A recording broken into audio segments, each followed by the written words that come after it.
Why, hello, everybody. Welcome back. I am Bill. Another edition, another show of a late night on base. It is not nighttime where I am, but maybe it's late night somewhere where you are. But if not, who cares? The show goes on. What's up? Happy Wednesday. Today is the first day of July. Man, we have been, I don't know about you, but it seems like the year has gone pretty fast. Don't know what that's about. Anyways, cool show today. Like I said, we are live Monday through Thursday, noon PST. This is the show where we feature builders. We are here to spotlight builders, not just those in the trenches, VCs, people from different ecosystems. I don't know, people without even a token. It doesn't matter. We want to amplify the best builders in this space, give them distribution to let the whole world know who you are, what you're building, and why we should care. Today, we're going to have a cool show. We're going to have Gacha Sports on. I'm telling you, man, I'm digging Solana. I'm digging Solana. There's a lot of, like I said, now the shift to real builders on Solana interests me. I think it's a chain that no longer has the reputation of being, the DJ casino, which it still has it, which is fun. But now you have a little bit more. So we're going to talk collectibles, sports. I grew up in the era of sport cards. I know everyone loves Pokemon, and that's cool. I didn't grow up in Pokemon land, or I just had no interest, but I grew up in sports cards. And man, this was back in the day before there was like in order to check the prices of the coins that you, or the card that you had, you have to use something called a Beckett. It was like a paper book. Eventually they went online, but it was like a book, and you kind of like look and see how much it was. It's so cool. So cool. Man, I'm old. But sports cards is kind of what I grew up on. And I love it. And I love Gacha Sports focusing on the sports aspect, because that is a segment that's, there's a lot, like I said, a lot of people are doing Pokemon stuff, and that's cool. But for people like myself, having sports focus only is really cool. So we're going to dive into that with them. Shout out to the 280 something people tuning in live already. We'll get Gacha Sports on in a second. Typically I always start off the show with a presented by sponsor. Even though I haven't changed it, we no longer have a presenting sponsor. So that is open for grabs. So if you're interested, please let me know. We do have supporting sponsors, though. That is Banker. Banker, shout out to the Banker. They are providing agentic infrastructure for AI agents over on Base and other chains. They provide the toolings for your agents to have wallets, to spend funds, to do things, deploy your tokens. That is Banker. We also are supporting sponsor of BV7X. BV7X is basically bringing Tau onto Base. They're creating agents with their own prediction markets that allow you to see what they're predicting to give you insight like never before. Shout out to them. We are actually, I posted yesterday, and we have a few applicants. Like I said, late night base is now growing, and I'm excited for some of these calls with these BDs and these research, because again, everything on this show is free. Our guests we bring on are free. We want to amplify as many builders. The way we survive is through sponsors. So we're bringing on somebody to going through a process to level up our game, baby. Because we have an interesting show. We have builders, we have traders, we have investors, we have just tech curious people, SaaS companies. This is your crowd. This is your crowd. So anyways, we're going to talk sports, collectibles. Love it. Other news of the day. What are some of the other news of the day? Ansem still doing Ansem things. I mean, who knows where that's going to go. But Robinhood has its own chain, which is pretty interesting. I don't know much about it. I don't know exactly what they're trying to do. I don't know what the angle is. I do know it's hard to bridge over. Maybe there's opportunity there. I don't know. I think there's some cat coin that people like. I have not bridged to Robinhood, but maybe I should, but I'm just kind of lazy to learn. But there could be opportunity. Reminds me of old school base when you could like hardly bridge in and like bridging out was impossible until it wasn't. So I'll keep my eyes on that one. Other than that, let's see. Oh, one more thing. Shout out to the AVAX community. Always over at the arena. We always appreciate you. Jeff Elric, pleasure, guys. Joe. Bill, sir, buy you tickets. Tickets to what, Joe? Are we talking about the AVAX Summit? Supposedly, I have a ticket already from Vo. I don't know, but I am down to go and fly out there if I can interview some of the foundation. I want to speak to some of the AVAX Foundation. If you can make that happen, I'll be there. Anyways, we're across many chains. We like talking to a lot of people, but one person we're going to talk to right now is the Gacha Sports Team. What is going on, my friend? How you doing? What's going on, man? How are you? I'm good. Is that a Montreal Expos hat? It is a Montreal Expos hat with a Jude Bellingham Manchester jersey because England just won the game right now. We got to give them some love and show some support. So, yeah, I'm all over the place today, man. But I'm Canadian. I'm sitting in Miami, Florida, beautiful Miami, Florida. But got to rep hometown always, man. Got to find a way to. Brother, those were back in the days. One of my favorite players growing up back in the day was Vladimir Guerrero. And, his son is on the Blue Jays, and he's a very big deal, Vladimir Jr. Yes. And I grew up loving baseball. That was my thing. I love it. I even said in my tweet, like, owning a Ken Griffey Jr. rookie card was the shit. I loved it. Mm-hmm. But growing up, I was a huge Angel fan. Grew up in the area, and Vlad went to the Angels and loved him. He's such a stud.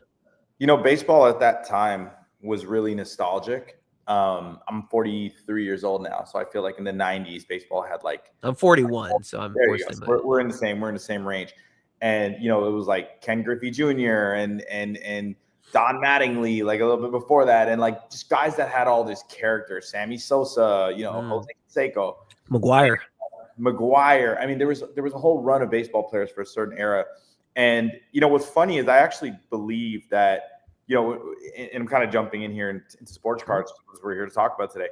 But, one of the things is like, I think that baseball was actually the kind of the first sports card that was popular, right? All the way back from like Hank Aaron and Mickey Mantle, like some of the earliest cards, they started off in baseball. And I would argue that 90s era of baseball probably drove the entire card hobby to where it is today because of the fact that I think a lot of those players in the 90s were so personable and like they were like larger than life. I don't think baseball was ever bigger than in the 90s, and I think that, that whole era carried the popularity of trading cards and then, what we have today. But I do think, funny enough, we're just talking about like your nostalgia as an adult of what you felt as a kid. And I think that's returning now. But I really do think the 90s era drove the market that it's at today because the people like us, I'm in my early 40s, not to date myself here, but, we're the ones that are really driving this market today and even on chain. And so that feeling that you have is exactly the reason that, we essentially started Gacha Sports. Yeah, you make an interesting analogy or observation. I agree with you. I think 90s was a pure time with the central figures because I look at it this way. This was pre-TikTok. This was pre-Instagram. This was pre-players doing celebrity dances, trying to be famous. They were just in it for the love of the game and the sport. There was no outside distractions. The internet really wasn't that big of a thing. It was just starting off. kind of, like, to be honest. I was alluding to earlier before you came on in my monologue. Back in the early 90s, the way to check a price of a card was through a Beckett, a Yeah. little book that would tell you the thing. There was no like that was how you did it.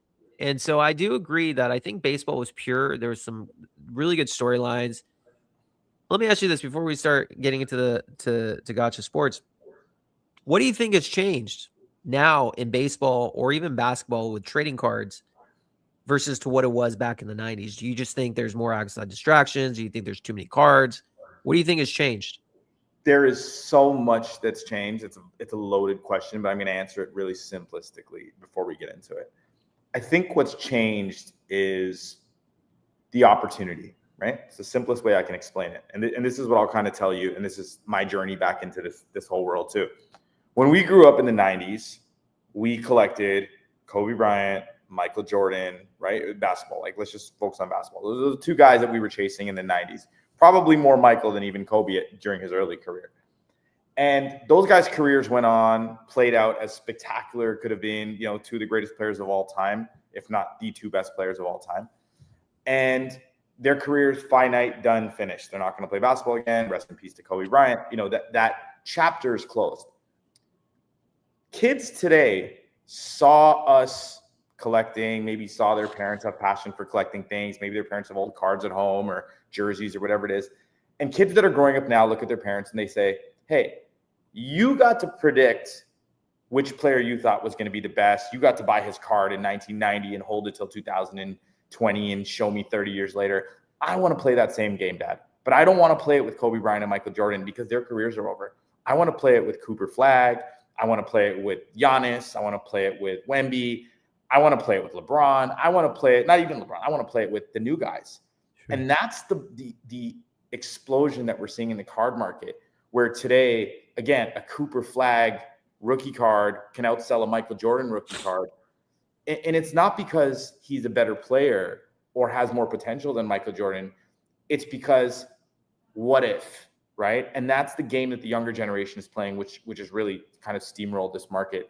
And that younger generation is interested in, I want to play the same game that you guys played 30 years ago, make it attractive to me. And that's what's happening in the market. You can now come in, find players that you believe in and ride their value up in a much faster way, right? You talked about Beckett as the way of, back in the day, we would find the value of a card. A Beckett was printed monthly. So you'd assume 12 Beckett's every month. By the time you got them at your local store or grocery store, it's probably 2 months old, right? And so by the time you get that information and you figure out what a card's worth, the market's probably already changed.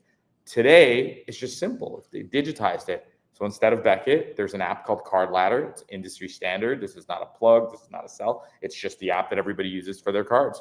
You go on and in real time, it tracks all the sales of that card across all major platforms, eBay, Alt, et cetera, Fanatics, Golden, and you get a value in real time. So when you talk about a market moving, right, the markets are moving faster because the information is faster, right? And now, obviously, if you layer on chain here and cards moving around on chain and not physically even needing to have them, you can only imagine what's going to happen to this industry in the next 3 months, 6 months, year, 2 years from now. I mean, it's going to be even crazier. Interesting. I think when it comes to collectibles, to me, it makes a lot of sense. And I think we're starting to see this now. Let me ask you this. Do you feel that it has taken a while for collectibles, trading cards to come on chain and have the success that it's seeing now, that it was inevitable? It just needed more time for the market to mature? Or why do you think it's taken so long for this explosion to happen now versus I don't know, the 2021 cycle with the NFT boom? Sure. I mean, look, first of all, I want to just level set here a little bit for the audience that's watching right now. I want to make this conversation, really approachable for people. So if you know nothing about sports cards and you're watching and you're just like, what is this? We're explaining things to you in a way where, hopefully it becomes, you can absorb the information. So that's important. So the question is phenomenal, right? I think what you're asking is why now? Why is this coming on chain now? So here's what I think happened. I think that a lot of people, and I said, I think it's the people our age, 30s, early 40s, that are driving this product on chain, right? I don't think it's the kids driving it on chain. I don't think it's the older generation. I think it's this generation. And what happened was, I think the reason that NFTs were so great, and I'm a big believer in NFTs. I think the technology and the ideas in itself is great. It's just the application was wrong. But I think the reason we were collecting those things, I think the reason that we were rushing to collect Bored Apes and whatever else, NFTs were big, was because a lot of us grew up as collectors. And so this idea that we could take something and collect it digitally was really appealing and attractive. I think what the whole NFT experiment showed was a couple things. I think there was, mass volume on that stuff. I think anybody could make an NFT. I think it got a little out of control with the hypeness. I think there was, 108 pictures that were going for, 8 each. Like, I think it just got out of control. So the fact that there wasn't any kind of market control on the product and then an abundance of supply kind of killed the narrative. And so I think when NFTs died and kind of really hit rock bottom and people realized that the idea was great, I think the one most important thing people realized was that no matter how good an NFT is, it needs to be backed by something physical, right? And I think that concept, when you went and looked at, well, what is backed? Like if you think about it in a simplistic way, how do you value a player outside of their NBA contract or whatever? If you're just an average fan, the first thing you're going to do is you're going to look to sports cards, right? And you're going to say, well, I can go check their card and see how their card's performing. It should tell me about their market. And so I think that the reason this all works is because essentially what's happening on chain here is, the cards are just being NFTs. They're all NFTs. They're literal NFTs. Like, for somebody who doesn't understand how, a gacha machine or how Collector's Crypt brings a card online, it's literally that simple. They will take a card, they'll digitize it, scan it, put it in their vault, right? And then they'll create an NFT against it. And when you pull that card on chain, you're actually given the NFT in a transparent way. And then if you want to take the actual card, you burn the NFT gets burned on chain, and that card gets shipped to you. But it is really just an NFT. So, what we're seeing with cards coming on chain is actually just round 2 of NFTs, right? It's interesting if you look at it in that way. Now, of course, there's some different technology and some gamification behind it.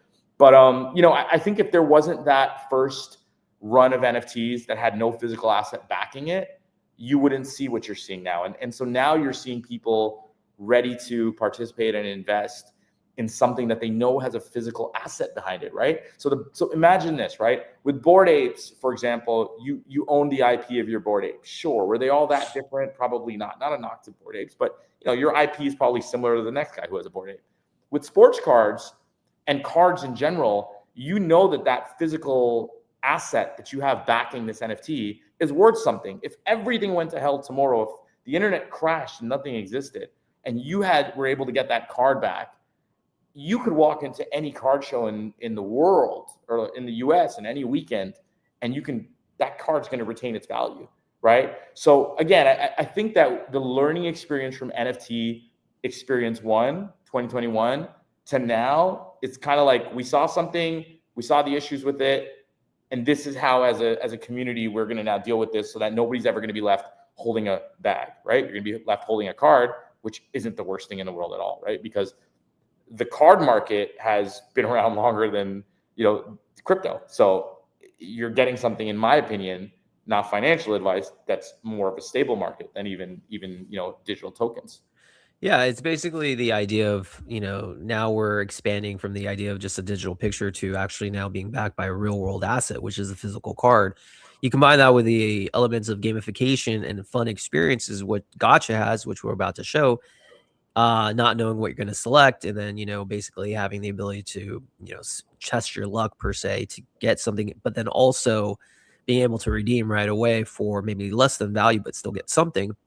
I think it's now making it a much more logical place to explore. And I also think, with the rise of stable coins and, cheap transactions, obviously in 2021, ETH was just ridiculous to make a transaction with $100+ back then. I just think that, I just think that it just makes sense right now, right? So, real quick, 1 second. Shout out to the 1,828 people tuning in live late on base. We're going to take a quick 1 second break, and then we're going to get to Gacha Sports. We're going to look, maybe if you want, we could rip some packs open. Yeah. That. All right. So 1 second while we tune to something else. Let me actually put up the site so people can see while we wait. We'll be back in 1 second.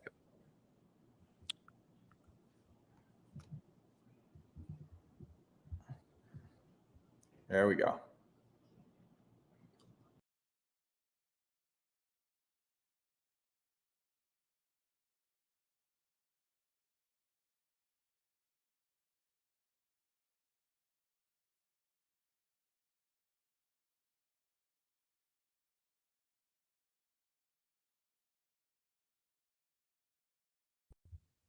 All right, we are back late night on base live with Gacha Sports. Shout out to the 1900 plus people tuning in. All right, so let's take a look at this because I'm fascinated by this conversation. I'm fascinated by you. I want to get into sports versus Pokemon and all that, but first let's get to the logistics of the site. So walk me through this and walk the audience because again, we want to simplify topics for maybe the less technical person who might not be familiar with gachas in general. So how does your site work? Walk us through what we can do here. So here's some important context. First of all, absolute mega shout out to the Collector Crypt community, Collector Crypt family. We are built on the rails of Collector Crypt. So if you guys are familiar with gacha machines and TCG, they're basically the absolute leader right now in all cards across the industry. And they've got an incredible ecosystem of ripping packs, kind of ensuring all the cards, having them in secure vaults and shipping them out to consumers. It is, the number one kind of site in the world right now. And so our platform, we use their technology, right? And that's the reason I bring that up is because we're using their technology. So you're not just believing in us, but if you believe in Collector Crypt, then, you kind of believe in the ecosystem. The concept is really simple here, right? We have right now online, we have 4 machines. Okay. We have a $100 multi-sport pack, which includes all sports. Then you have a dedicated baseball, you have a dedicated football, and you have a dedicated basketball. Right. And the concept is really simple. You are going to go on, you see a pack costs $100, $250. Those are the 2 price points right now. Okay. You're going to go on and you're going to rip a pack. So for example, click on the basketball pack, if you don't mind. And you're going to scroll down a little bit here. So on the right-hand side, you're going to see the pack is going to cost you $250, but your expected value pulled is actually $264 on the right-hand side. You see that number in blue? So this is the gamification of this, is that you're going to get a random card, but on average, on an expected value average, you're actually going to pull something that's potentially a higher value than what you're going to spin. But that's kind of what you're going to rip, excuse me. But that's the fun and the gamification of this, is that you don't know what you may rip. So if you look at our statistics, it tells you there, right? You have a 1% chance about pulling a card that's $2,000 and over. You have a rare percentage of 4%, which is, again, going to pull something in the $400 to $2,000 range.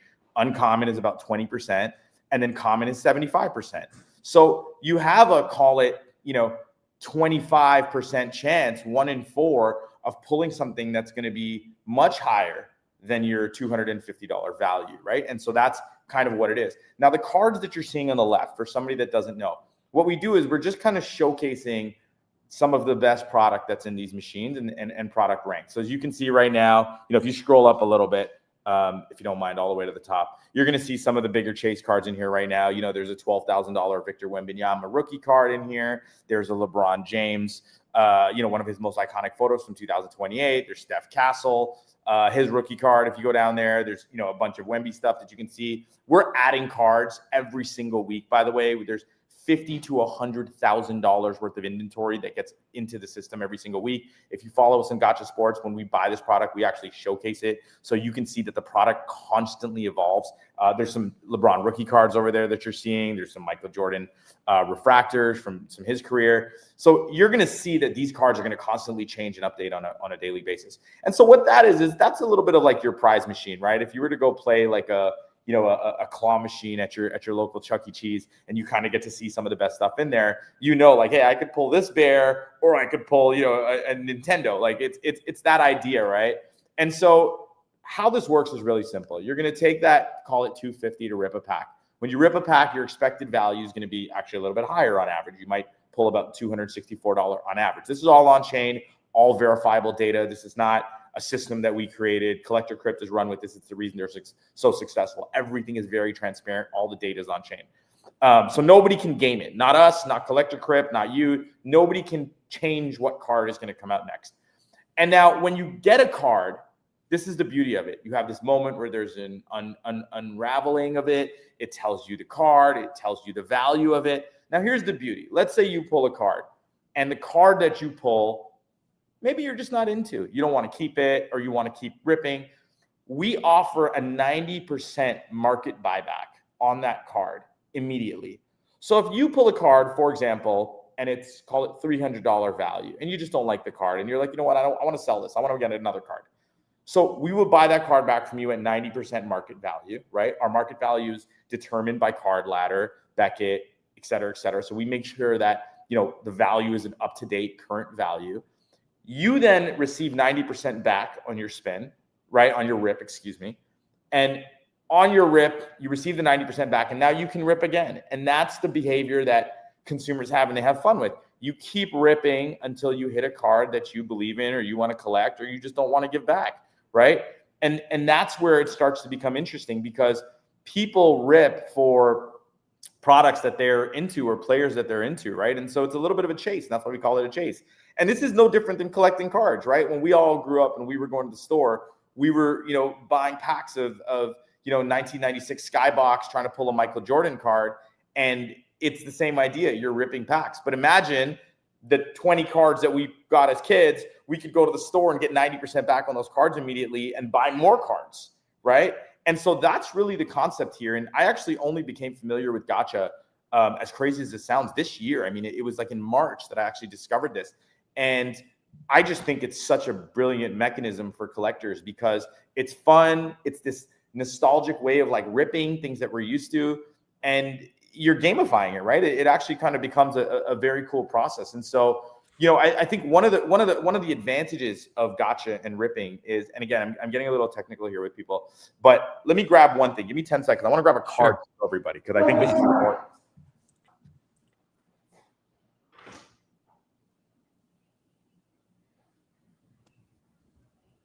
Here live, late night on base. Shout out to the 2,500 plus people tuning in with Gotcha Sports while we wait. That's a nice high rise in Miami. Shout out to the people in Miami. I used to live out there way back in the day. That city has grown. Man, it's like a little tech bubble now. How long you been in Miami for, by the way? A week. Oh, really? I'm full-time in Los Angeles, and I'm part-time in dude. Miami. And Dude, we should meet up in LA. I'm in LA as well. Let's do it anytime you're available. Okay, I'm going to show the audience two things. Okay, so when you rip a pack of cards today, right, and you get a nice card, this is what a regular non-graded card looks like. This is a really beautiful card that I pulled, by the way. This is the Travis Hunter rookie auto out of 50. Okay, so when you get a nice card, you pull it out of a packet, you put it in here in like a top. This is called a top loader, right? And now you have your card like this. But what people have done over the last 30 years, you asked how cards have changed, is that people like graded cards. So people will want to see, you know, one way of valuing a card is the condition of the card. So there's a company called PSA. Obviously, Beckett does this too. There's a few other offshoot companies, but PSA is the strongest one. And what they'll do is they'll take a card that you pull and they'll analyze it, okay? They're going to look for a few different things. They're going to look at the centering of the card, right? So you can see this card doesn't have great centering, right? You can see the left and right, like the borders. It's not phenomenal. They're going to look at the corners. They're going to see if the corners are bent. They're going to look at the surface, right? How does the surface look? They're going to take all these things into account, and they're going to assign this a grade. Now, grades range, simple as you can, from 1 to 10. 10 being the highest, 1 being the lowest. And what you want to have is you want to have the best grade on your card possible. So when you're a regular consumer, you go buy a box of cards, you take this card that you like, you put it into a top loader, you hope that it's got really good corners and the surface is good, and you don't really know. Then you got to ship this to a company called PSA. PSA charges for a base card about $45 right now, and they're so overwhelmed they can't even do it.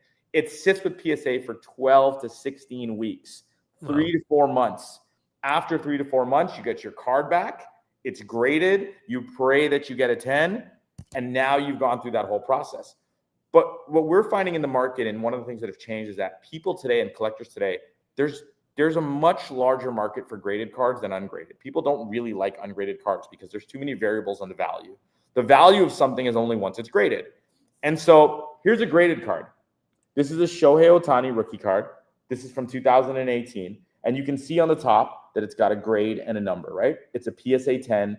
It's got a graded number. This certificate number that you can see right here, I can type in an app called Card Ladder, and it'll give me the value of this card today, right now, the last sales over the last 5 years if I want, over the last 5 minutes. It'll tell me every time this card sells. So what's that going to do for me? It's confidence. I can walk into any dealer, to any show, to anywhere in America and say, hey, this card just sold for $635. I want $635 for this card. And everybody who's into cards is going to say, yeah, that makes sense. It's valuable, right? So the reason I bring this up, what gachas allow us to do is that there are none of these cards in a gacha. So we don't have any ungraded cards that you have to send a PSA and hope that the condition's good. The only cards we put in our gachas are graded cards. So you're skipping this whole process and the painfulness as a consumer at the store that you have to buy a box of cards, rip it, send it to PSA, get it back. We're just cutting them straight to the chase, right? And that to me is the exciting part about it. You know, the fact that we're able to change the cards on the site weekly, daily, is to me the thing that hasn't caught up to the real world, to consumers yet. And that's only possible because of Web3 and crypto, right? And again, shout out to Collectors Crypt. We are right now, you know, in the process of purchasing $50,000 to $100,000 a week of cards that get digitized and go right into the gacha machines. So I am out at the hottest kind of card shows every week, finding the best product. So when you go rip on gachasports.com and you're pulling sports cards, you don't have to think, is the stuff that I'm buying stale? Is the stuff that I'm buying dated? Is it current? No, we're doing that work for you. So as a consumer, as an end user, the whole process becomes like fun and easy because you don't have to worry about all the trivial stuff or the education stuff that you would need to do if you were a collector in the real world. You're just going on and you're ripping packs and you're hitting graded cards. I mean, it's an amazing experience. When you're saying it's powered by Gacha Sports or Gacha, Collector Crypt, because we've had the Rips team on, they're powered by Collector Crypt. How does that work necessarily? So, for instance, you're using the technology. I guess they distribute their technology for teams to use it. Are you the one that, say someone wants to redeem a card for the physical, are you actually the one who's going to do it, or do you have to go to the Collector Crypt, or how does the operation with Collector Crypt work? That to me is we have the best solution and setup. Collector Crypt handles all the fulfillment and delivery, okay, and also minting the cards on chain. So I'll give you a good example.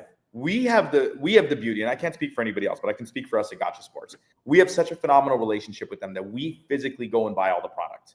Okay, so we're able to constantly update the product that they have in their vaults. We buy this product. For example, I bought this Shohei Ohtani rookie card. I literally insure this. I ship it to their secret headquarter vault, right? They receive it in their vault. They digitize it. They put it on chain. They own the NFT to it. They own the asset physically in their vault. Now, when you go to redeem it from us, you know, it goes through the API, but it ultimately hits their end where they can then take that card out of their vault and send it to you directly. So you're not betting on, you know, a Gacha Sports of, you know, we're a new brand and you're saying, oh, you know, are these guys going to ship me my card? Like, what if I hit something? No, you're relying on the fact that, you know, Collector Crypt is the biggest, most successful Gacha site on chain, and their fulfillment to me is you know, one of the best. I mean, their turnaround is maybe 3 to 5 days for me when I used it. To be able to redeem a card to my house. So again, the reason we've partnered with such an amazing company is because we get to take a lot of their, you know, structure and development of how their rails, and take their trust, their credibility. It makes sense. So then, from your point of view, from Gacha Sports, there's no token involved, right? So how do you as a company monetize this using Gacha Sports? Is it based on the 10% of the value that people redeem? How do you monetize as a company? Yeah, so look, you know, like any Gacha system, there's an ecosystem, right? And so the ecosystem, and they're very thin margins in the sense that, they're all based on volume. And this is all public. I mean, Collective Crypto has put out a lot of their data in the last few days. And so what happens is people come on and they rip for cards. And when they get a card, they're either positive EV or slightly negative EV, right? So you either rip above 250 or you rip under 250. When you rip under 250 and you decide to sell back the physical card, right? There's obviously, you're getting 90%, right, back on your market share, on your market offer. So there's obviously some arbitrage in between that number, right? And that arbitrage in between that number, if you do enough volume, is some of the profit that you can make, right? The second element of it is, which I believe is going to be, it's ultimately going to overtake ripping, is actually the secondary market, right? So right now you can, log on and you can actually trade cards and buy and sell within our marketplace, right? From other users that have cards. So if somebody has a card and they're holding it, you can trade. And that trading is done at a fractional percentage compared to, for example, what eBay is doing right now, right? Interesting. So those two things right now are probably the prime revenue makers. I think the ripping obviously being the golden goose of it all. I do think the secondary market stuff is going to start to increase and get even better. And then, you're gonna find a lot of other things, happening in the space. I can say this right now, a little bit of alpha for everybody. But we're actually working on a partnership with Jupiter right now, where you are going to be able to take your sports card and borrow and lend against it, which is amazing. Wow. I believe we're going to be launching that next week. And what you're literally could do is, let's say you pull this Shohei Ohtani and you have that NFT and you don't want to sell that card, but you want some cash for a month. You can come to our marketplace and you can say, you know what, this card is worth $1,000. I'll pay a 13% APR to somebody if they'll lend me $800 towards this card. So you come onto our site, they lend you the $800. We put this kind of NFT into an escrow with Jupiter, and that person has 30 days to pay you back your $800 plus your 13% interest. If they don't pay you or default on it, the card is yours. You get the card. Wow. Right. So those are the kind of things. I mean, there's a whole ecosystem of things that are being developed here under this cards platform that people don't truly understand. But I mean, when all three of these things are firing together, this cards thing is just getting started. It's nowhere near top. Yeah, well, I mean, that's the whole beauty about bringing real world assets on chain. I mean, I've talked to many people and many different teams. Coinbase, for instance, is heavily pushing tokenized equities on. And one of the interesting aspects of it, whether it's stocks, wine, trading cards, is the ability to borrow assets against that. Basically, a real world asset that you can now take, whether it's a stock or, in your case, a card. And now if it's worth, as you said, $1,000, you can now lend against and borrow against it and use that as collateral because there's real world value to it. So if someone defaults, okay, I now have something to redeem. And I think it's just getting started. A couple more questions before we have to wrap it up. So you've chosen sports cards, which I obviously like, and I think a lot of people have. But you've seen, and I don't think many companies have focused only on that, which stood out to me. But many have started, or many have pushed and continue to push Pokemon. Yeah. What is your overall thoughts on Pokemon? Why is Pokemon so popular versus trading cards? Is it just the era we live in, or why Pokemon? Why is that on everyone's mind? I'm going to say this, and I want to answer this question, my opinion, a little carefully, right? Sure. I think that people who are creating these gachas and when they put these things in mind, I think they tend to make assumptions about the end user, about the consumer. And so what a lot of people assumed, and the reason Pokemon's been so successful, is that the people that are trading on chain and the Web3 folks, these are people, young people that grew up on Pokemon, and they were obsessive about Pokemon, and they loved Pokemon, and they loved TCG. And I think that this idea of like people liking like comics and TCG and Pokey versus like sports, because people who use computers, it's that age old thing, right? Of like, use a computer, you're Millhouse, you're a nerd, right? Like there was some stuff around that. So like, oh, they're not going to like sports. They're not sports people. And I think that there was just this narrative built on chain early that Pokemon and TCG is the only thing people care about, right? And that in itself to me is the opportunity, what I found, because I never collected Pokemon and TCG. I have respect for it because I love collecting.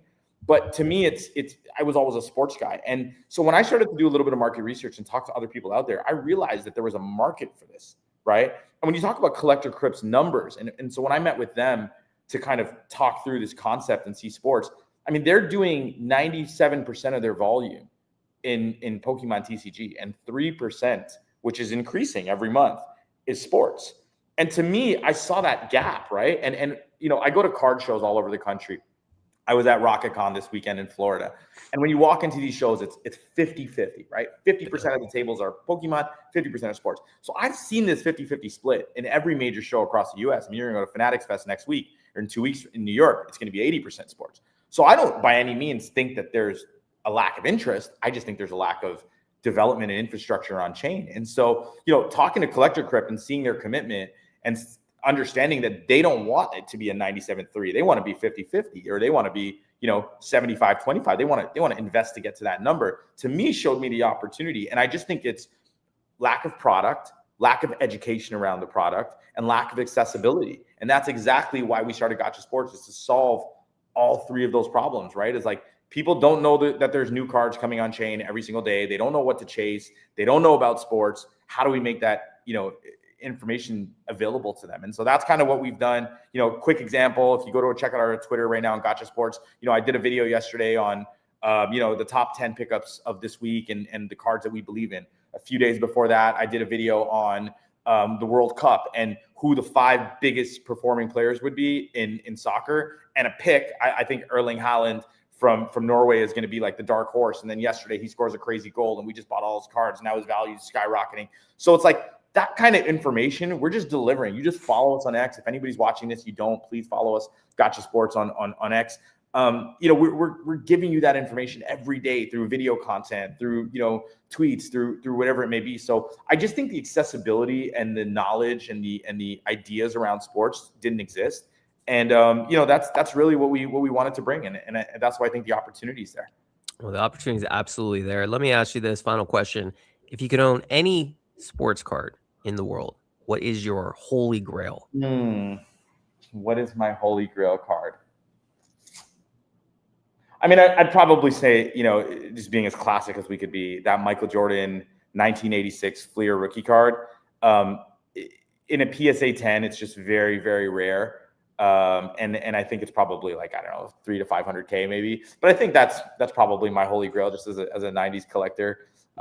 Needing stuff that we're passionate about. But yeah, I would go with Babe Ruth. Babe Ruth, Mickey Mantle, like that whole era, man. It was really amazing. But what a time to be alive, to trade in the 90s. But my friend, we had over 3,000 people tuning in. I really enjoyed this conversation, and dude, I look forward to kind of seeing it grow. I'll probably buy a pack or two on the site, try my luck with a 250. Hopefully I get one of those 4-figure ones. Wish me luck, but we're gonna make sure we have I think the next time we get on together, I want to, because I wasn't prepped that we were going to rip today. I thought we were going to talk, but what we should do is we should do like a stream where we rip. I'm happy to get on and showcase form for half an hour, and just rip for like an hour straight and talk about the cards that we're getting.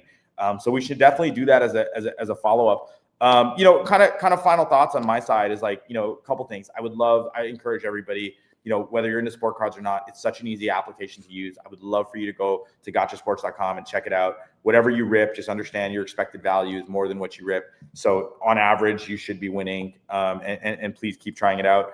And then, just the little things, right? I mean, like, shout out to Solana. They've been super amazing for us. I think, they've been part of the reason that we've been able to have so much early success with the way they support their builders.